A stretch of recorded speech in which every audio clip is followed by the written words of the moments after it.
भगवान शिव और माता पार्वती के अर्धनारीश्वर रूप की कथा सनातन धर्म में भगवान शिव और माता पार्वती के अर्धनारीश्वर रूप को अति विशिष्ट स्थान प्राप्त है। ये रूप न केवल आध्यात्मिकता और तत्वज्ञान का प्रतीक है, बल्कि स्त्री और पुरुष के बीच संतुलन और समानता का भी प्रतीक है। अर्धनारीश्वर रूप के माध्यम से यह संदेश दिया गया है कि सृष्टि के संचालन के लिए स्त्री और पुरुष दोनों का समान महत्व है। इस लेख में हम भगवान शिव और माता पार्वती के अर्धनारीश्वर रूप की कथा, उनके दर्शन और इस रूप के प्रतीकात्मक महत्व को विस्तार से समझने का प्रयास करेंगे। अर्धनारीश्वर शब्द संस्कृत के 3 शब्दों से मिलकर बना है, अर्ध, नारी और ईश्वर। इसका अर्थ है आधा स्त्री और आधा पुरुष। अर्धनारीश्वर के रूप में भगवान शिव के आधे शरीर में माता पार्वती स्थित हैं।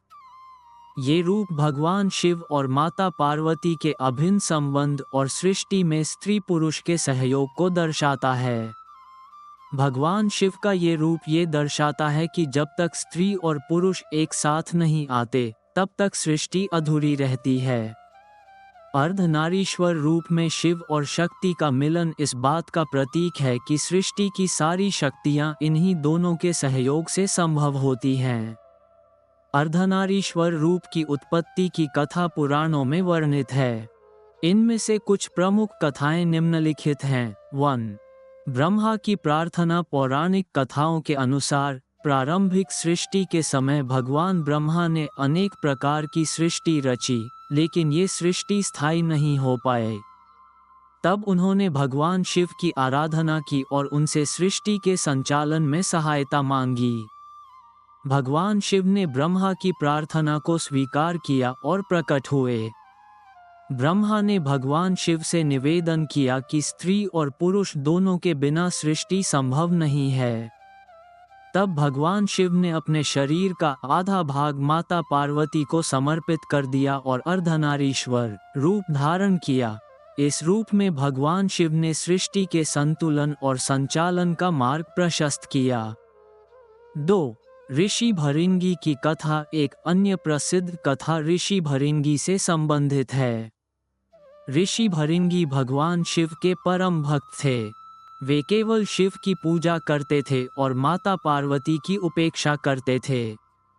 माता पार्वती को यह व्यवहार अनुचित लगा और उन्होंने ऋषि भृंगी को अपनी शक्ति का एहसास कराने का निश्चय किया। माता पार्वती ने भगवान शिव के साथ अर्धनारीश्वर रूप धारण किया।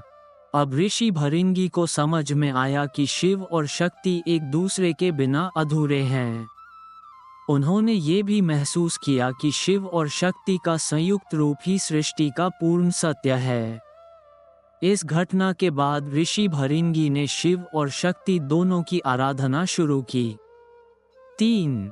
शिव और पार्वती का मिलन। एक अन्य कथा के अनुसार जब माता पार्वती ने भगवान शिव से विवाह किया, तो उन्होंने कठोर तपस्या और त्याग से यह सिद्ध कर दिया कि वे भगवान शिव के समान हैं।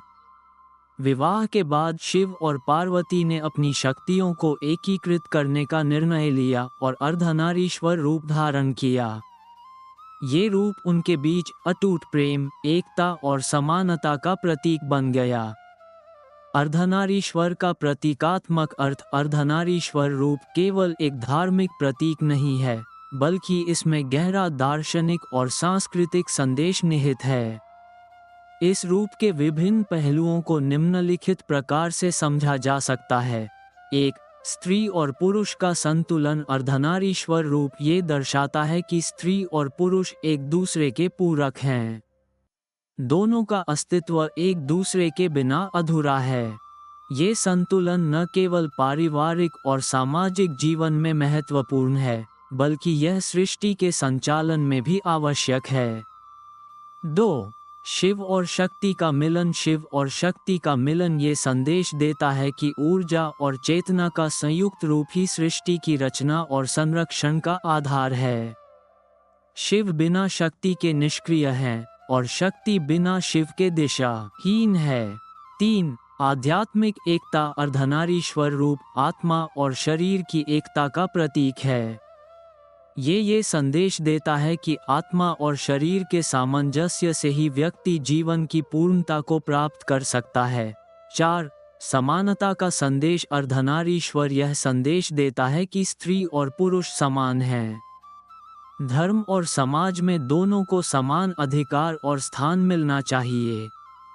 ये रूप ये भी सिखाता है कि किसी भी समाज का विकास तभी संभव है जब स्त्री और पुरुष समान रूप से योगदान दें। अर्धनारीश्वर रूप की मूर्तिकला और कला में स्थान। अर्धनारीश्वर रूप का वर्णन प्राचीन भारतीय कला और मूर्तिकला में भी मिलता है। ये रूप मंदिरों, मूर्तियों और चित्रों में बहुत ही सुंदर और प्रभावशाली ढंग से उकेरा गया है। इस रूप में भगवान शिव का आधा शरीर पुरुष के रूप में होता है, जिसमें त्रिशूल और डमरू धारण किए हुए होते हैं। वहीं दूसरा आधा भाग स्त्री के रूप में होता है, जिसमें माता पार्वती की सुंदरता और कोमलता दिखाई देती है। अर्धनारीश्वर की मूर्तियां मुख्य रूप से दक्षिण भारत के मंदिरों में अधिक देखी जाती हैं। चोल, पल्लव और होयसला काल की मूर्तिकला में अर्धनारीश्वर का अद्भुत चित्रण मिलता है। आधुनिक संदर्भ में अर्धनारीश्वर का महत्व आज के समय में, जब समाज लैंगिक समानता और स्त्री पुरुष के अधिकारों की बात कर रहा है, अर्धनारीश्वर रूप का महत्व और भी अधिक हो गया है। ये रूप हमें ये सिखाता है कि किसी भी क्षेत्र में स्त्री और पुरुष का योगदान समान रूप से आवश्यक है।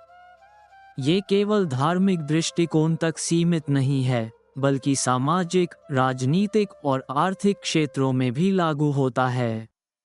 अर्धनारीश्वर रूप भगवान शिव और माता पार्वती के दिव्य प्रेम, एकता और संतुलन का प्रतीक है। ये रूप हमें सिखाता है कि जीवन में संतुलन और सामंजस्य कितना महत्वपूर्ण है। अर्धनारीश्वर के दर्शन से हमें ये समझने में मदद मिलती है